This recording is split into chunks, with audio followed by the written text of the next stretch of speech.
오늘 함께 묵상할 말씀은 역대상 17장 1절부터 15절까지의 말씀입니다. 이 본문은 다윗 왕이 자신의 궁궐에서 평안한 시간을 보내던 중 하나님의 궤가 여전히 초라한 장막 안에 모셔져 있는 것을 보고 성전을 건축하려는 마음을 품게 되는 장면으로 시작됩니다. 다윗은 자신의 안락한 거처와 비교하여 하나님의 궤가 놓인 열악한 환경을 안타깝게 생각했습니다.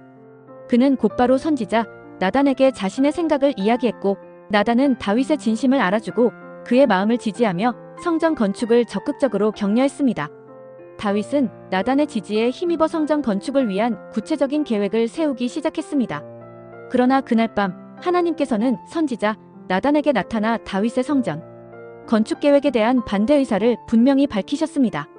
하나님께서는 이스라엘 백성을 애굽 땅에서 인도해낸 날부터 지금까지 특정한 집에 머무르신 적이 없으며 이동하는 장막과 성막 안에서 그들과 함께 하셨다고 말씀하셨습니다.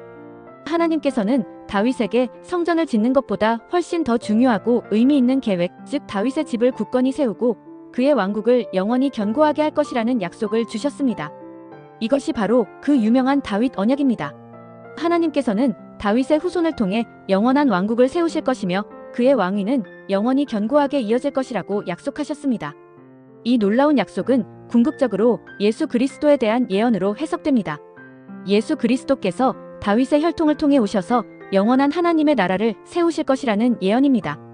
다윗은 하나님의 거절에 실망하거나 낙담하지 않고 오히려 하나님의 약속을 겸허히 받아들이고 그 뜻에 온전히 순종했습니다.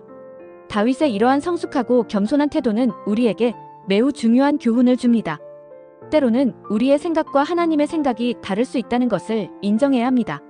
우리는 다윗처럼 자신의 뜻과 계획을 내려놓고 하나님의 뜻을 구하며 그분의 인도하심을 겸손히 따라야 합니다. 오늘 본문 말씀을 통해 우리는 하나님의 관점과 우선순위를 다시 한번 깊이 생각해보게 됩니다. 다윗은 하나님을 위해 웅장하고 화려한 성전을 건축하고 싶어 했지만 하나님께서는 다윗의 가문을 통해 더 크고 위대한 계획을 이루시기를 원하셨습니다.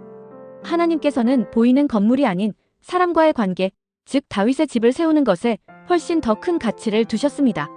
그러므로 우리는 우리의 소망과 하나님의 계획이 때로는 다를 수 있음을 겸허히 인정하고 끊임없이 하나님의 뜻을 구하며 그분의 인도하심을 따라 살아가야 합니다. 또한 하나님께서는 우리의 부족함과 연약함에도 불구하고 우리를 통해 그분의 놀라운 뜻을 이루어 가심을 기억하며 항상 그분께 감사와 찬양을 드려야 합니다. 다윗 언약은 예수 그리스도를 통해 놀랍게 성취되었으며 예수님은 다윗의 혈통을 통해 이 땅에 오셔서 영원하고 흔들리지 않는 왕국을 세우셨습니다.